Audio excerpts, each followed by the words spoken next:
So let's focus on the discussion today. I think there's no question that 2020 will go down as the most digitally transformative year ever, with organizations and individuals relying on technology to an unprecedented degree to keep their businesses functioning and their customers or clients feeling their value. This digital hyperdrive, if you will, has forced companies to embrace new tools, skills, and ways of working to ensure they aren't just staying ahead of the competition, but are doing their best to survive, while working hard to ensure their individuals within their teams are feeling supported, empowered, and healthy in order to add as much value to the team as possible. Collaboration, analytics, UX, and AI tools aren't altogether new. However, we've seen an incredible proliferation across every function of work. But the question we have today is, what trends are here to stay and how will they impact work in the coming years?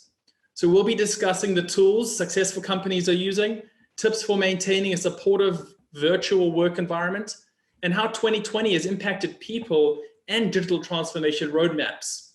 And finally, what skills are in the highest demand for the future of work? So without further delay, I'm going to ask our incredible panel to introduce themselves one by one, and we'll start with Jordan. Hi, Jordan, are you there? I am, and I think unmuted now as well. Wonderful, thank you so much. If you don't mind introducing yourself. Hi there, everybody. My name is Jordan Sheridan. I'm the Modern Work Lead for Microsoft Canada. Wonderful, Jordan. Well, thank you so much. Your title says it all in terms of your relevance to today's topic, and we look forward to unpacking that. Thank you. Shraddha, I'll let you introduce yourself. Welcome. Thank you so much for being with us. Thank you for having me. Hello, everybody. My name is Shraddha Prakash, and I lead the Future of Work Organization Design and Talent Enablement practice at Prudential.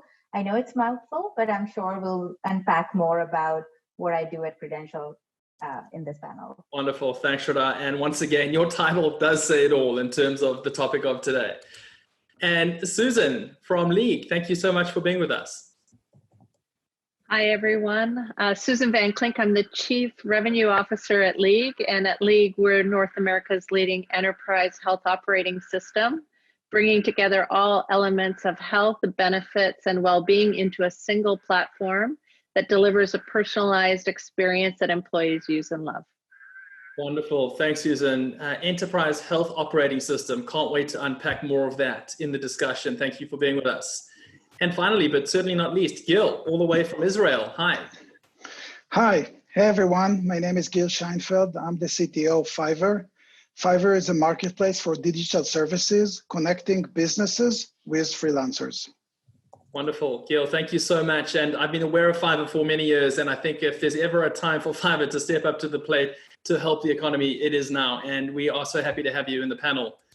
I'm going to start with Jordan. And actually, I'm going to change the view to make this way more engaging for everyone. Hopefully that's better. I'm going to start with Jordan and get straight to the heart of this question.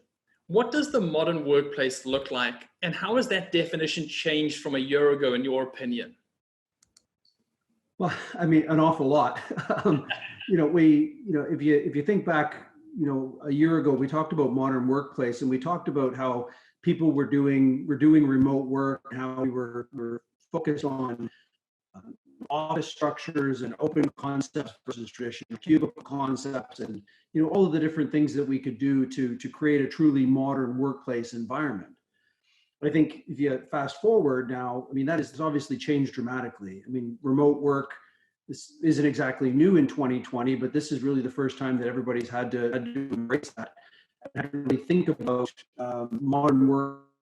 How do we work remotely? How do we work in a potentially hybrid environment? What tools do we need? What security considerations do we need? How do we relate as human beings to each other? How do we connect, communicate, collaborate? How do we do all that in an environment where we primarily not in person? So I think the definition and what we talk about when we say modern work, it really has changed dramatically in the last year from that concept of what we're doing in person to how are we truly working together regardless of where we are. And I love your role too, in terms of the role that you're playing to support your customers in helping navigate the future of modern work. Next, I'd like to go to Shraddha. Shraddha, your title, as I mentioned, perfectly reflects much of what we need to consider in this discussion today. The future of work, org design, talent enablement. In your view, how have these three responsibilities evolved in the past 12 months? And what have you learned about how to enable your teams to achieve Prudential's vision around the future of work? Absolutely. And I would say that we've been trying to make progress. Like, I'll start by saying that we've been trying to make progress into this direction since past 12 months and more. But suddenly, due to pandemic, it got accelerated at unprecedented pace, right? So what we've been trying to do at Prudential is that how the organizations and the future are dependent or are based on the work that we do, not based on the hierarchies, not based on like the functional silos, but actually how the work needs to get done, how the interconnectedness in the organization should be built in order to best way or best efficiently we can get that work done, and therefore how people should be involved in getting that work done. What is the outcome-based organization design, right? So that is what we were trying to build in. But in the last 6 months or more so that it started to accelerate because we realized that it just opened up the world for us. Our leaders sometimes didn't have an exposure towards remote working and virtual environment. And that was constraining thinking in some of us. And suddenly it was like, oh, now I can actually work in different time zones. I can work out of different cities. I can work out of different talent clusters. And that has suddenly opened up the world in which the organization design, and I again always say that it's not about the lines and the boxes, but creating a dynamic system where people can perform. So that itself, the system became more fluid and became more of a system rather than, oh, this is my team, it comes into an office every day. And how Jordan was saying, it was not a new concept, but it would have taken us a longer period of time to break that thought. But because of this pandemic, that broke. And from the talent enablement perspective, just 30 more seconds, I would say, is that we realized that organizationals were always based on learning organization. And there was a big push on it from several decades on how the organizations should learn.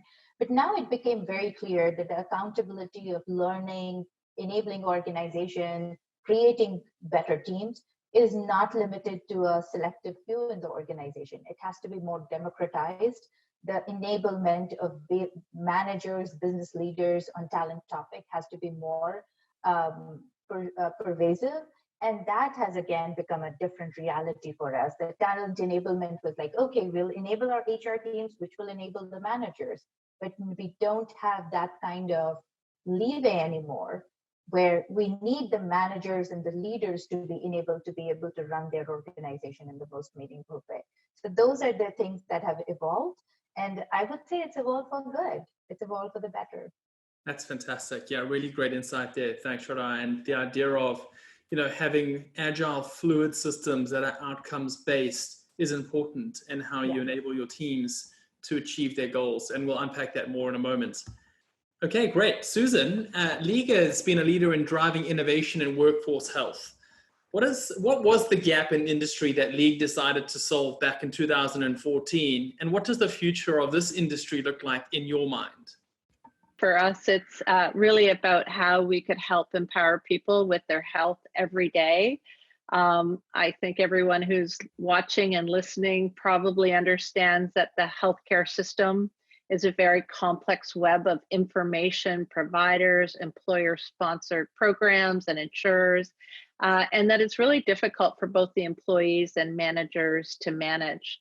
And so at League, we aim to make health benefits and well-being easy to find, understand, and use, and arm employers with the data they need to best support the health of their workforce. And since COVID, what we've seen is that it's really revealed a lot of gaps in the current system as it relates to accessibility, lack of data, direct correlation to business continuity, and having a healthy workforce to drive your business forward. And so as a result, what we're seeing is an accelerated move to the cloud, that companies are looking for consumer-centric, personalized, engaging solutions that employees will use. We also see that virtual healthcare has accelerated by probably a decade in terms of access to mental health care, access to physical health care, and access to third-party solutions that will help people manage their health better. And so we see all of this as a great thing, but it's really exposed this need that companies have to have a digital footprint and an infrastructure that will allow them to connect all their programs together and make it easier for their employees to understand and use. That's amazing. And I'd like to just go a little further in that question, because what's interesting is you mentioned you had identified some gaps that weren't being provided for. And when we think about the old age of thinking, which is access to benefits to get well, whereas now in this remote working environment, it's both obviously ease of access to benefits to get well, knowing what they are and how to access them, but also ease of access to tools to be well, to stay well, and also thinking about, I guess, mental health too. 100%. So that's why we believe the solution has to focus on all three critical elements of health, benefits, and well-being, and that it's really for the entire population of people out there, not just those that are sick or have the propensity to get sick, but those are well, and to help them to stay well. And certainly one of the biggest trends we're seeing in COVID is that mental health has really taken had bigger impact. And so as a result, access to tools, access to programs, access to mental health support that will help people to stay in a place of well-being as opposed to move into a place of sickness. Wonderful. Yeah, that's amazing and great to hear. That's an important shift in that space. And Gil, the gig economy isn't altogether new either, and Fiverr has been around for the past decade, enabling the idea of talent as a service. However, given the larger economic shifts we've all seen this year, I'm curious to know what trends you're seeing and how companies are now engaging with Fiverr under that premise.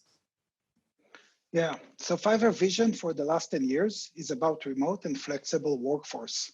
This year, this vision is much closer than ever to reality. Since COVID started, the world has been forced to work differently. Remote work and digital transformation are not optional, but mandatory. Fiverr's platform has become a destination for businesses looking to find skilled freelancers and purchasing digital services, while talented freelancers turn to look for opportunities and income. For several months, we have seen professional freelancers joining our platform at record numbers, breaking the activity records on our platform, as they earn money and get businesses on the Fiverr platform.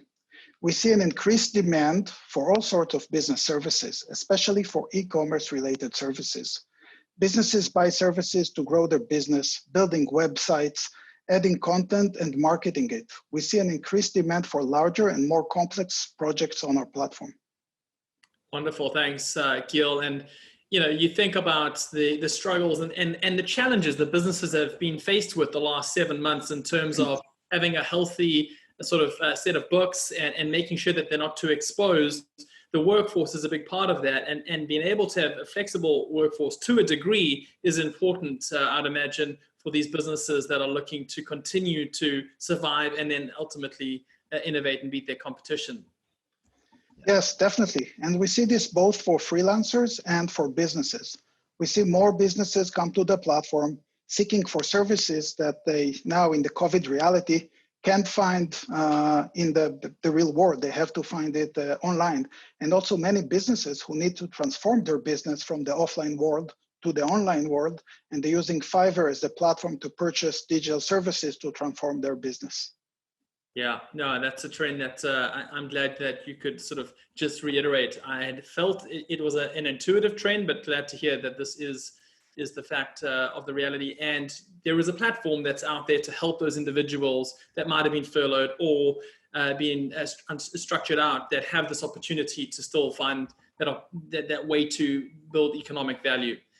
Okay, let's have some group discussion here. And the first question I'd like to have maybe Shraddha and Susan tackle, and Jordan and Gil, feel free to build.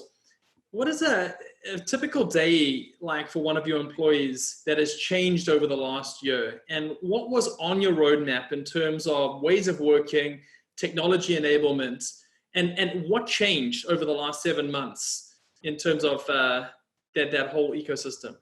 Absolutely. So as I mentioned before, that the roadmap was definitely that we need to have more flexibility in our organizational systems, right? We need to have, and I was smiling as each one of our panelists spoke about their world, because it is so much related. Like, we wanted to have more mindfulness into our rewards and benefits, that, we need to have a whole wellness into the system.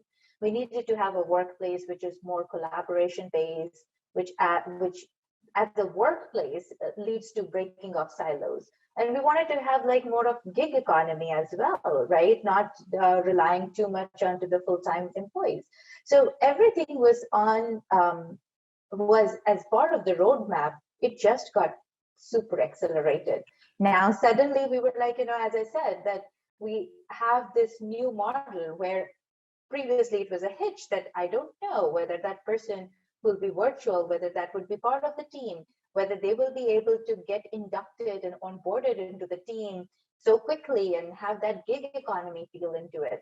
And now I'm like, okay, I'm totally fine, because I have inducted my team members all virtual during the pandemic, like new team members, and that has worked pretty fairly well.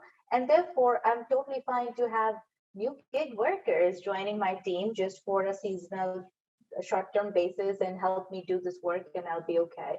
So, to your point, these all things were the part of the roadmap. It just gives us that confidence that yes, this can work, and yes, this is the right way to go forward.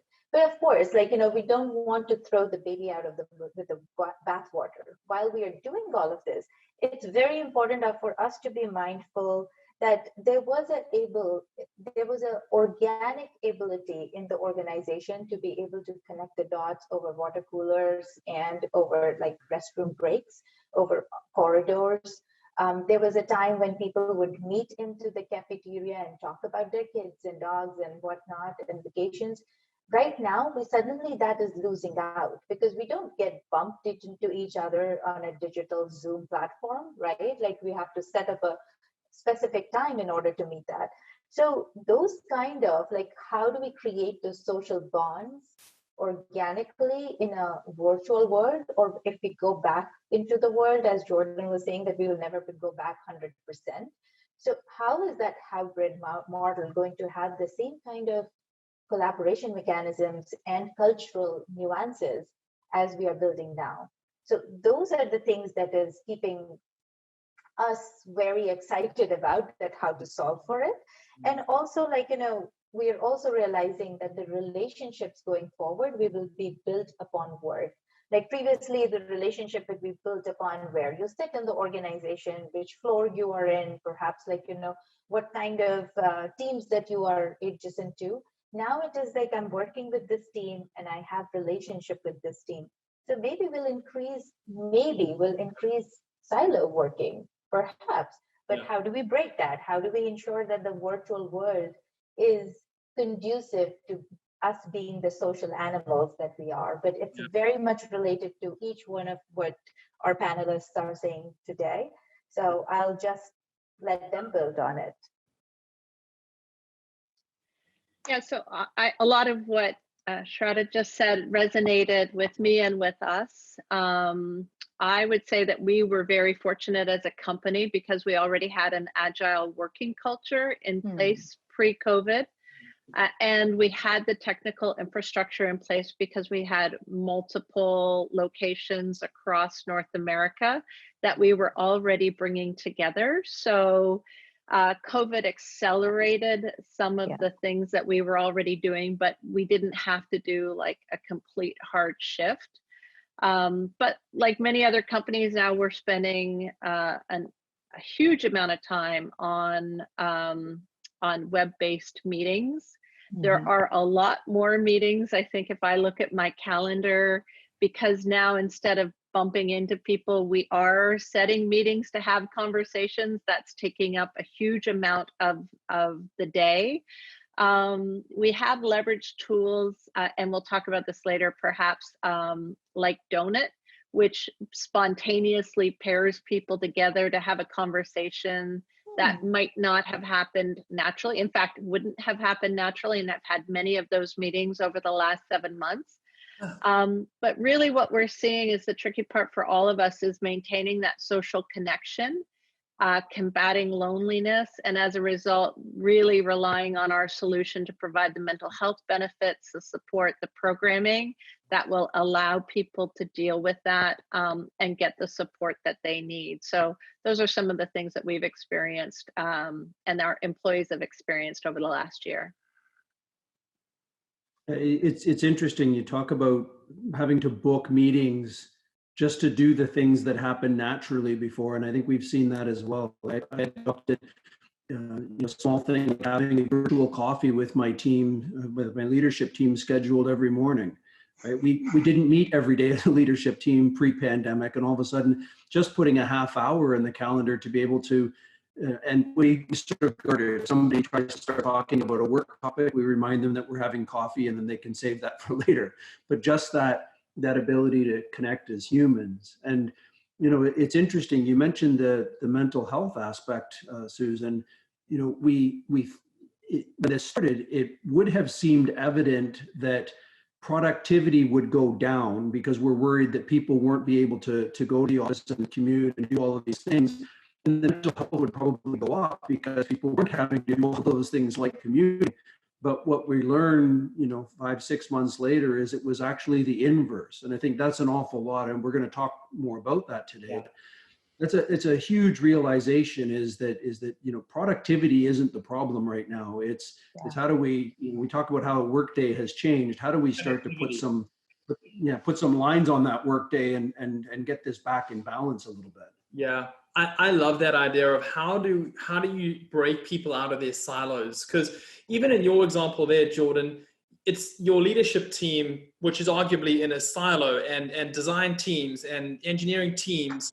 How do you create that organic or just moment where you meet with someone that's in a team that you haven't really engaged with, where you might spark an idea or realize they might be able to help you with a problem you have? Like Susan, you've trialed a platform to help with that. I love that thinking. That's really smart. Great. So we saw a similar trend of increase in productivity. And then soon after, we realized that our responsibility is not just for Fiverr, the company, but for all the freelancers that actually make a living on the platform. And we started engaging them, and we created meetings for them, community events for them to meet and socialize and pass through this period. Excellent. Thanks for those answers there, everyone. Next question, Jordan, if you'd like to lead, what are the major process updates you needed to make in the early days of the pandemic to equip your employees to ultimately then better serve your customers? Well, I mean, I think we mentioned a little bit of this. We're lucky as a company, and we were a little bit more prepared, I think, than some because of our work style leading up to the pandemic. We are a global organization. We had embraced a fairly liberal work from home policy to begin with. So we had employees out there that had, good connectivity, that had, that had the laptops they needed. We have a secure infrastructure built, and we had contemplated many of these things. I think the biggest shift for us was really in how we helped enable our customers to get to that same place. People suddenly the premium on chat, video conferencing, file sharing capabilities. Obviously for us, that's Microsoft Teams, but being able to help our customers put the infrastructures in place that will allow them to get to that same place was really the biggest challenge. Think about scaling that infrastructure. Also all of the news articles early on, platforms going like ours, going from 20 or 30 million users a month to going to 150 million plus users. Like these are not small tasks to be able to scale an infrastructure to be able to support that. So I think there was a lot of work going on there, but the vast majority of it was with our customers I think Satya, our CEO, said sometime in April, I believe it was, that we'd see about 2 years of acceleration in 2 months. And that's really true. So how can you get customers to move a lot faster than they were contemplating moving before? Getting systems into the cloud, getting people able to do work, but doing so in a way to make sure that we kept security and privacy and the things that are truly important at the forefront. And in many cases, maybe agreeing to move a little quicker than was comfortable, and then going back and double checking along the way it was done in a way that was sustainable. Yeah. So I think that's been a lot of our focus is helping customers accelerate through that. Yeah, I would say for us, it was really around how do we set our employees up for success. We had a very bring everyone to the headquartered office for the onboarding process to really give them a sense of our culture and give them a sense of the company that they were joining. And we really had to create a whole new process around virtual recruiting and onboarding that would help convey the culture of the company without having some of that face-to-face component available to us. We rely on things like Instagram to provide visibility into our customers, our energy, and sort of what we have going on as a company. We also created 2 things that we created for our prospects and our customers. We created a 90-day free program to give them access to our platform. Early days of COVID, when we didn't realize it would be a multi-month, possible multi-year experience, so that people could have access to resources, have support, have up-to-date information, and so on. And we've gone on to create a return to workplace solution that will allow companies to bring their employees safely back to the office and back to the retail space or whatever workspace they might be working in. And we've enhanced our data analytics capabilities so customers can really see what their population health looks like and understand which components of physical, mental, social health people might be struggling with. So those are some of the things that we tackled since the event of COVID. Fantastic. Yeah, it's certainly a space where we've got to think about what's going to be the future optimal process for work. And it's a big part of the opportunity ahead of us. And I think what will be interesting now is to unpack some of the tools, because a lot of companies had tools in their ecosystems prior to the pandemic. And there is a reality now, as I mentioned in the beginning, there's a proliferation of tools, and it's not easy to sunset tools, to go into new tools. It's a very expensive process overall to think about that. You want to be making sure you're using the right tools to get the best out of your teams in all the different areas that we've already touched on today. So the question I have, Gil, maybe you can lead the answer to this, followed by Shraddha. As people get more settled into a work from home situation for at least part of the time, what complementary tools or features have you seen increase in usage or get requested for, I guess, and or? Yes. So, I've just seen recently a report from Gartner that at least half of the employees will work remotely for some time of the time. This number was 30% before the pandemic and grew now to around 50%. We see an increased need for collaboration tools, as it's even more critical for teams to have visibility in what they are doing and how they are working while they're no longer in the same office. As a company, we just recently launched a new product that we called Fiverr Business. And on Fiverr Business, teams can come and purchase the digital services and build projects while they collaborate as they work with multiple freelancers and multiple team members as they work and get those things done. So it's mostly about collaboration and working together. Yeah, I agree with what Gil is saying here. collaboration tools are really up on demand because, being an expert, like I run a center of expertise at Prudential, and therefore our job is to brainstorm new approach, methodology, and work with our business leaders to create, to help them understand their business strategies and the talent implications and design and structural implications of those strategy.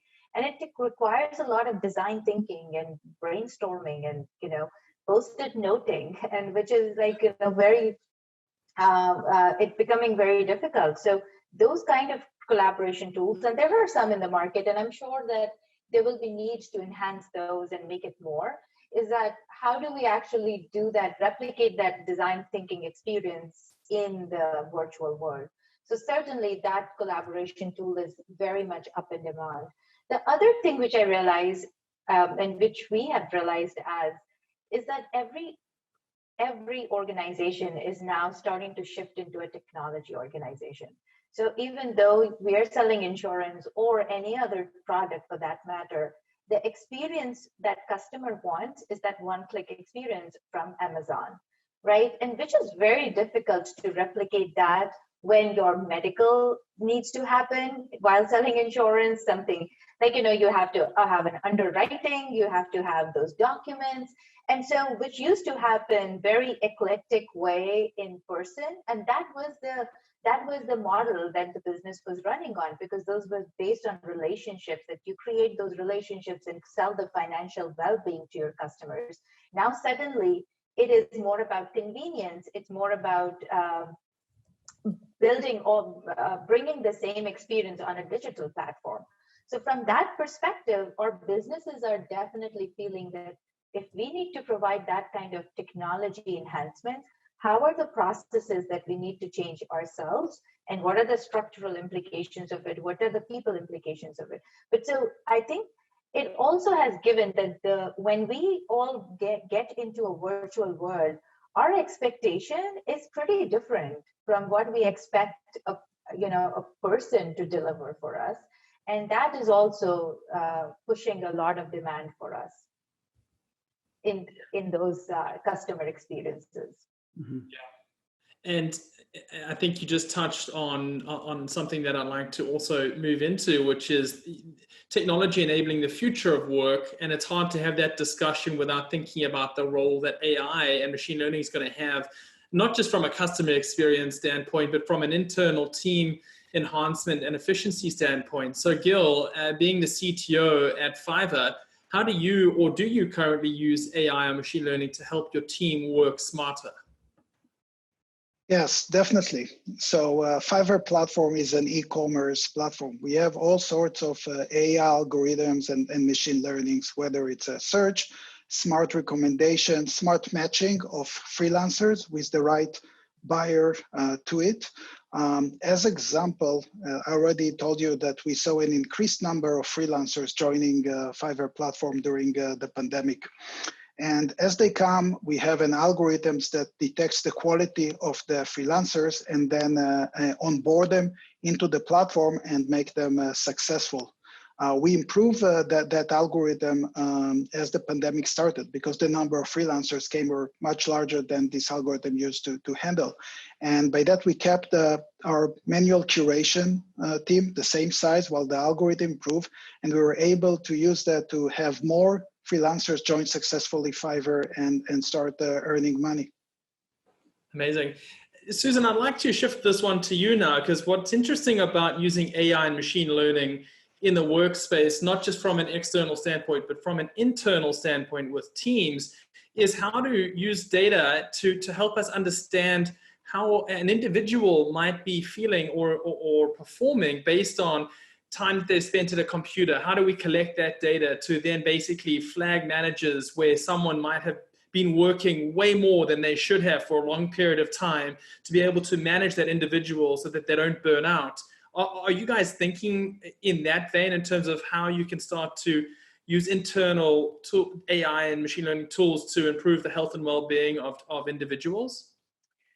Not quite the way that you've described it, but what we're looking at is leveraging AI and machine learning to understand which elements of a person's utilization of our solution, of their answers to questions, of the different things that they're looking for on the platform, what that tells us about their health, right? What that tells us about the areas that they might be needing additional support. And so what our solution does is really to push forward to people the things that we think they need without potentially even knowing that they need it, and to consistently curate information for them in a way that helps them to find the things that they are looking for without realizing perhaps even that they need it. So a search for, sort of foods that help energy would suggest that perhaps somebody could benefit from a program that would help them to manage their energy throughout the day, as a simple example of how the AI and the matching algorithm and the nudges that we bring to the platform work to help make sure the right people are seeing the right things at the right time to help them manage their health more proactively. I think that's such a game changer, especially for young managers and senior managers who might be wondering how their individuals in their teams might be feeling and what health they might be thinking about, or what areas of their health they might be thinking about. That's wonderful to hear. And who knows what the future holds when it comes to my out the box and way out there thinking around how you can really use generic data points to help connect and infer insights. I want to move to Jordan now. We've heard many references to video call fatigue, and I'm surprised I'm not wearing blue lens glasses right now, because generally my eyes are done by the time 5 o'clock rolls around. And other new workplace stresses, how are you supporting positive mental health and overall health for your employees, and what tools might become the norm for you? And then obviously, Susan, this is your wheelhouse, but I'd love to hear Jordan's point of view. Well, I mean, and you said your eyes are sore, and I mean, one of the things that's true is that we've learned so much about how working like this does take its toll on us over the last few months. And it's your eyes getting sore, but we've also learned that when you think about video call fatigue, that your brain actually processes differently as you're watching and participating in a video call than it would if you were on a conference call, or obviously sitting in a meeting room. So that the concept of technology overload, and we know that definitely is taking its toll in different ways on people.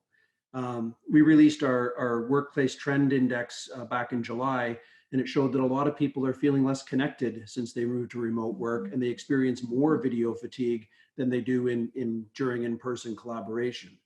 So we've done a couple of things to try to combat that. One of them that you might have seen even during the NBA playoffs this year is Together Mode. A new meeting experience where we use the AI segmentation technology, and it puts people in a shared background, the one where you see people sitting side by side. And then we released some enhancements to it where you can actually put your own custom backgrounds into Together Mode soon, so that it makes it look like a more natural environment where people are sitting in an environment that your brain would expect, and thus reducing a bit of the cognitive load. So make the meeting a little bit more engaging, make it feel a little bit more natural, and try to bring down that fatigue a little bit. A couple of other things that we're doing. We just talked about introducing the concept of a virtual commute, literally into Teams, so that if that's where you're spending most of your day because we're on video calls, how do we put something at the front and at the back of the day to create that demarcation point between the work environment and the home environment? And that is the thing that the commute served for many of us, was that shift of gears, but also the ability to compress, to decompress, depending on the environment that you were going into. And then we've also partnered with some folks. We made an announcement during our Ignite conference around a partnership with Headspace. And again, just putting a curated set of mindfulness and meditation moments throughout the day to, again, remind people to pause, to be able to treat things differently, because working in this environment is different than the one that we're used to physically. And those little breaks that I know we've mentioned throughout the call today, getting up and going to grab a snack or a coffee, or walking down to the cafeteria, maybe moving from one building to another. Those were all those little points that allowed those resets and allowed those little breaks. So how do we do more and more to put those, into the tools that we're using on a day-to-day basis? Amazing. I think cognitive load just summarizes it all. I hadn't even given some thought to the reality that I'm looking at so many different backgrounds and my brain has to process all of that at the same time, let alone worry about the topic of the conversation. I'm going to tackle 2 more questions before we go to Q&A with the audience. So quickly, Shraddha, in an ideal world, what will a typical day for one of your leaders look like from a year from now? How about even further into the future, but just thinking more broadly out there? I love that question because I think it's very evident that the leaders of the future have to lead differently in order to be very, very comfortable with the ambidextrous nature of their leadership, right? They need to be in the weeds of the things, but also give a very strong vision, being very, very comfortable with the ambiguity because things are changing every time, every 6 months. And it was pandemic that brought us all to it was called a black swan moment, but then it was quickly shifted into charging rhino moment. It was like, it's already there. Charging rhino is already there. It's just coming towards you. You never just thought about it. It's not black swan, which is like a rare event.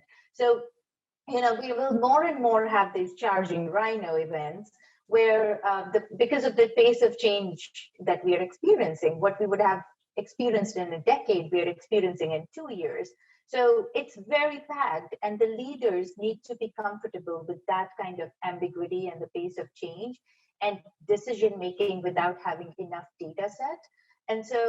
And therefore, by doing all of that, they will be able to lead with empathy, where they're actually connecting with the people as people, not just manager and subordinate hierarchy, but being invested in the well-being of people, being invested in how the work needs to be done and not just following process because that's what legacy said so, because everything is going to change and move, and it's going to be hard. It's going to be hard for everybody, and especially for leaders, because they have to do it for themselves and then do it for others. So I feel that it's not a rosy picture that I'm painting, right, for leaders from 1 year from now.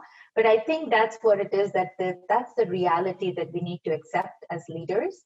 And that's what I feel that the right leaders and the leaders who would be doing well would be doing it more and more on their day-to-day basis. So yeah. That's it. Thanks, Shraddha. Now, we haven't spoken a ton about skills and personal development, because when you think about taking out your commute time, like you just mentioned there, Jordan, there is opportunity for individuals to use time to invest in themselves, be it their health or be it their skills that they're able to bring to those teams. So there are many areas of that discussion. But Susan, I'd like to ask you, is there a digital skill that you're seeing skyrocket in importance at your company right now, or maybe a few that you think about when realizing this modernization and digitization of workflows? For us, it really comes down to the ability to have insights and understanding into your employee health and your employee workforce. So our data analytics teams have taken off, our data science teams, and our artificial intelligence teams. They really have come to the forefront of figuring out how to make the experience meaningful to our members and to be able to provide the insights back to employers to help them be proactive and preventative and make sure that they're offering the right things. Jordan, you mentioned Headspace. They're one of our partners. Inkblot is another partner. And virtual health is another area. And making sure that the right solutions are offered up to the right people at the right time is such an important part of the value prop to making sure that people get the help they need just in time. So those skill sets have really kind of flourished during this time of how do we help people understand what's happening and make sure the right people get the right support at the right time. Brilliant. Yeah, that's amazing. Okay, so with 10, 11 minutes to go, we have a number of great questions here. So we'll get through as many of these as possible. So those of you that might have a question that's come to mind, please send it through. We'll get through as many of these as we can.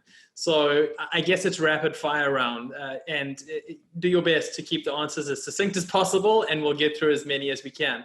So the first question here is, what do you mean by talent enablement?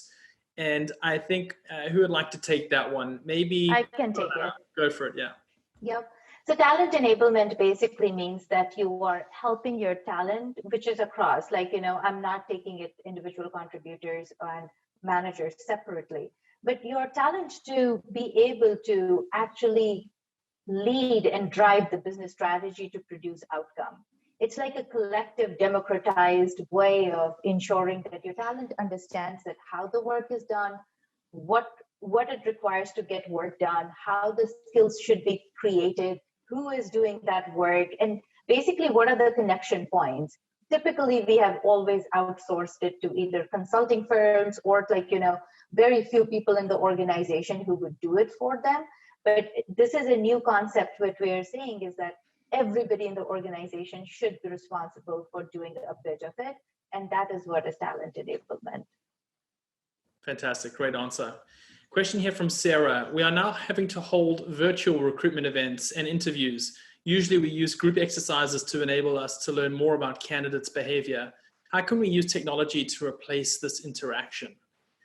Who would like to take that one? I can take that. I mean, we're constantly interviewing candidates. We use video conferencing and we use virtual whiteboards and we have conversations. And I think that these days, as we became used to work over the screen and handle conversation and communicate, my feeling is that you can read the personality, you can actually get to know the person, and the interviews over a screen are almost as good as being the same person with the same person in the room. If I could add to that, we've had good success as well with things like breakout rooms, thinking about a traditional hackathon that you would do in person in a large room. We set up breakout rooms and have people into smaller group interactions and give them tasks to get that same feel of how they're interacting together. Fantastic. Yeah. Anyone else before we move on that one? Okay. Brilliant. Question here from Michael. Post-COVID, do you anticipate what your workplaces will return back to physical workplaces, or will employees have a choice between virtual and physical working schedules? I think yes. I could start. Oh, go for it. And then Susan, I can see you were about to answer too. Sorry, Susan, go ahead, please. That's okay. I was just going to say we actually built a program called Your Work, Your Way to convey to our employees that post-COVID, they will have choices. We've actually had a number of people move out of the city during this time and move to other cities and or farther out from the downtown core, signaling that they won't be coming into the office. But we still talk about it as a leadership team. There's a very strong culture, a very strong vibe in our office, and there's a desire to get back to that and to make the office available to people. But recognizing that we have a much broader access to talent now because we can hire anybody anywhere and not just people who can make it into our Chicago or Toronto offices.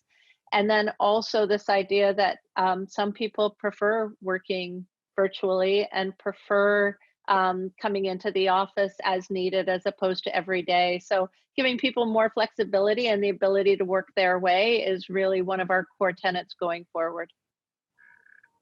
I very much agree with that, Susan. And I would just like to add is that when people come back and when people work in this hybrid way, and when they're coming back to office, I think I see or I envisage is that offices will have more collaboration spaces rather than just desks where people work individually. So it's my thinking. I also don't know if anybody else has thought about this, and I hate to be the voice of doom on this call, but I don't think this will be the last pandemic in our lifetime. Yeah. So we are changing, yes. That is we are in a very connected world these days, yes. and things can jump countries and continents and things like that. So I think we have to be prepared for this to be something that we deal with as businesses going forward. Yeah. And I very think pragmatic. I think something you said there is a lot of it was very important, but something you said there is key, which is we've also learned an awful lot during the last 6 months, and a hybrid work environment and what that enables, I think we're learning can be a strength, right? We have access to a broader talent pool. People can have access to a broader geography to live in. If we see this as an opening of possibilities and a true hybrid force going forward, I think we will rethink how it's not just a return to work and not just a how do we get everybody back into the offices like they were before, but what are the positives that we've learned through this and the ways that we've been able to expand. And I agree with you. I think those will become part of our structure going forward. Yeah, absolutely. Question here from Karen. I'm curious about what Jordan said about creating a virtual commute to help with the mental transition to or from work. Can you describe what that specifically looks like? Is it a screen, a visual, music, question mark?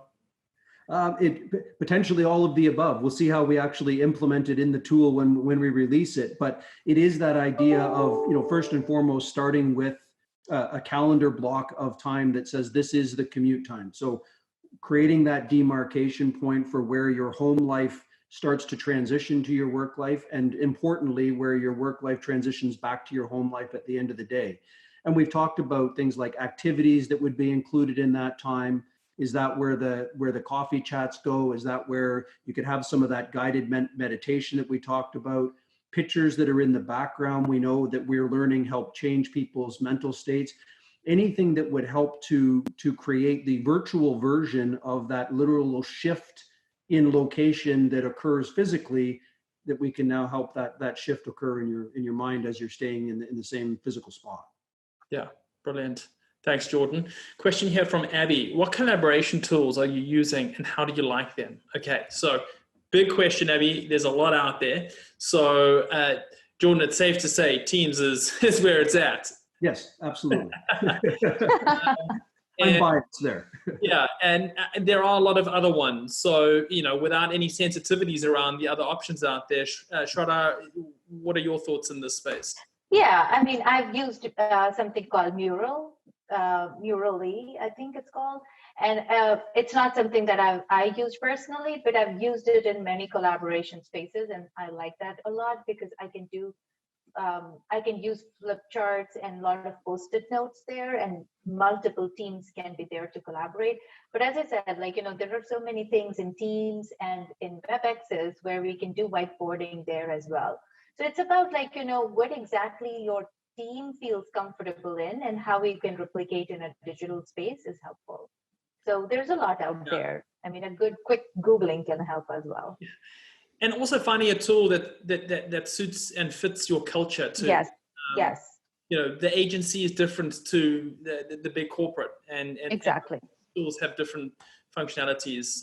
But yeah, certainly there are so many out there, and do the exploration. Take a look and find out what fits for your team. Yep. Question here from Alex. This is a great question. What advice would you give to individuals who are recent graduates in a pandemic looking for work? It can be discouraging as a former student with bright ambitions during this time. Who would like to bring the sunshine to that question? I can start with one thing. Back in my starting days, we had it was around the time of previous recession, 2008 and all those times. I would say that think with broad perspective. We always, when we are graduating, we think about that this is what I'm going to do. This is what my corporate world will look like. Things shift. And if you're open to experimentation, and if you're open to not thinking about any work as low work or high work, but thinking about every work as a work that adds on to your skill sets. Mm-hmm. So think about the work as adding on to your skills rather than anything else. Look for that. What are the skills I'm going to utilize and build on when I'm doing this work? That will give you that really good lens that what is the best way to add value during this. So even if you don't land onto your dream job, I'm sure you will land onto a place where you'll continue to build on your skill set and move from there. So that's a quick note I would add. Anyone like to build on that? I would say energy, in a short word. And you come with skills, you come with experience. Hopefully you come with an open mind to be able to build on those skills and experience, as was just mentioned. How you show up right now and the energy that you show up with and what you're bringing to the organization, that's at a premium, right? We're in the middle of a pandemic. People are feeling, we talked about mental health. We talked about how people are feeling disconnected. Imagine how differently you show up with a high energy, this is what I add to the organization type of attitude right off the bat. I think that, that's an icebreaker for me. I agree more. And Gil, for sure, from your perspective, you deal with hundreds of thousands, millions of freelancers who might have been furloughed and are looking to find ongoing employment. Who are you seeing succeed in terms of their character traits in those engagements with those enterprises? I would say first you have to be good at your skill. So new grads continue working on your skills. Second, handle every job like it's the most important job of your life, right? If you're on Fiverr and you get an order, this is your first order, it's the most important order, make sure you are successful. Then you're gonna get the next order. Have stamina. It might take a little bit time, but you build your career, whether it's on Fiverr or on other places. Have stamina and work it and make sure that you're success in any task you've been given. I love that. And just before going live on this panel, as a group, we're talking about the fact that this is a marathon and not a sprint. Stamina is essential. Energy is essential. Owning every job that you get as it's the most important job in your life is going to help set you up for success. And be resilient and be positive. That was a great question and wonderful answers. We are slightly over the hour. It's been such a pleasure hosting you all. You've all just brought such great insights into this topic to those that were tuned in all over the world. And thank you to those of you that took the time to listen to our experts today on this panel. Please feel free to reach out to them and ask them additional questions that might come to mind. But it's been a pleasure hosting you. BrainStation is here to support you in your upskilling in digital skills. Please be sure to reach out to us if you are looking to elevate your career in any of these skills that are important in the future of work. Until next time, thank you so much, everyone. Stay well, and we'll see you soon.